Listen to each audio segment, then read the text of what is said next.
আমাৰ শৰীৰৰ বাবে উপযোগী কেইবা প্ৰকাৰৰ ভিটামিনেৰে সমৃদ্ধ এবিধ পুষ্টিকৰ আৰু ৰসাল ফল হৈছে অমিতা, যাক নিয়মিত ৰূপত খাব পাৰিলে আমাৰ শৰীৰত ভিটামিনৰ কেতিয়াও অভাৱ নহয়। আজি জানি লওক অমিতা খালে আপোনাৰ কি কি উপকাৰ হয়।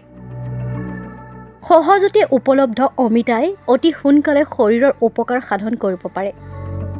উল্লেখযোগ্য যে অমিতাত প্ৰচুৰ পৰিমাণে ভিটামিন এ, বি, চি আৰু কিছু পৰিমাণে ভিটামিন ডিও পোৱা যায়। ইয়াৰ লগতে অমিতাত calcium, potassium, phosphorus, keratin, iron, antioxidant, carbohydrate আৰু প্ৰটিনেৰে ভৰপূৰ। তদুপৰি অমিতা হৈছে পেপেইন নামৰ পোষক পদাৰ্থৰে একমাত্ৰ প্ৰাকৃতিক উৎস। অমিতা পেটৰ ৰোগসমূহৰ বাবে খুবেই উপকাৰী। অমিতা খালে পাচনতন্ত্ৰ সুস্থ হৈ থাকে। ইয়াৰ দ্বাৰা পেটৰ ৰোগসমূহৰ পৰা হাত সাৰি থাকিব পাৰি। অমিতাই বিশেষকৈ পেটৰ 3 প্ৰকাৰৰ ব্যাধি ঠিক কৰে। পিত্ত ৰোগ থাকিলে, বাত বিষ থাকিলে অমিতা খালেই খুবেই ভাল। অমিতাত মজুত থকা ভিটামিন এ চকু আৰু ছালৰ বাবে লাভদায়ক। ইয়াৰ দ্বাৰা চকুৰ দৃষ্টিশক্তি বৃদ্ধি হয় আৰু ছাল সুস্থ, পৰিষ্কাৰ আৰু উজ্জ্বল হৈ পৰে। অমিতাত কেলছিয়াম যথেষ্ট পৰিমাণে পোৱা যায়। ইয়াৰ দ্বাৰা শৰীৰৰ হাড়বিলাক শক্তিশালী হয়। যিসকল ব্যক্তিয়ে বাৰে বাৰে জ্বৰ কাহত ভোগে তেওঁলোকে নিয়মিত ৰূপত অমিতা খোৱা উচিত।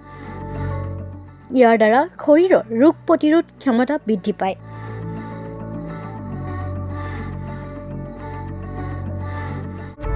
আমাৰ শৰীৰৰ বাবে উপযোগী কেইবা প্ৰকাৰৰ ভিটামিনেৰে সমৃদ্ধ এবিধ পুষ্টিকৰ আৰু ৰসাল ফল হৈছে অমিতা, যাক নিয়মিত ৰূপত খাব পাৰিলে আমাৰ শৰীৰত ভিটামিনৰ কেতিয়াও অভাৱ নহয়। আজি জানি লওক অমিতা খালে আপোনাৰ কি কি উপকাৰ হয়।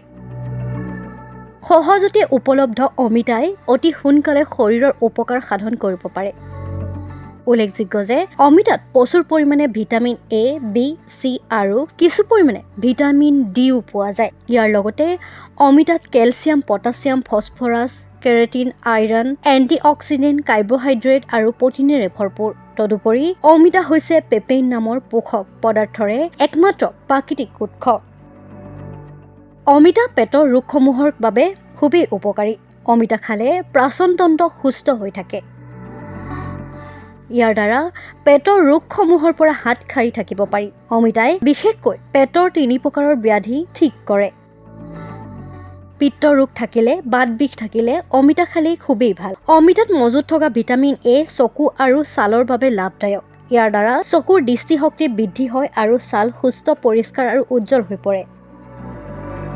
অমিতাত কেলছিয়াম যথেষ্ট পৰিমাণে পোৱা যায়। ইয়াৰ দ্বাৰা শৰীৰৰ হাড়বিলাক শক্তিশালী হয়। যিসকল ব্যক্তিয়ে বাৰে বাৰে জ্বৰ কাহত ভোগে তেওঁলোকে নিয়মিত ৰূপত অমিতা খোৱা উচিত। ইয়াৰ দ্বাৰা শৰীৰৰ ৰোগ প্ৰতিৰোধ ক্ষমতা বৃদ্ধি পায়।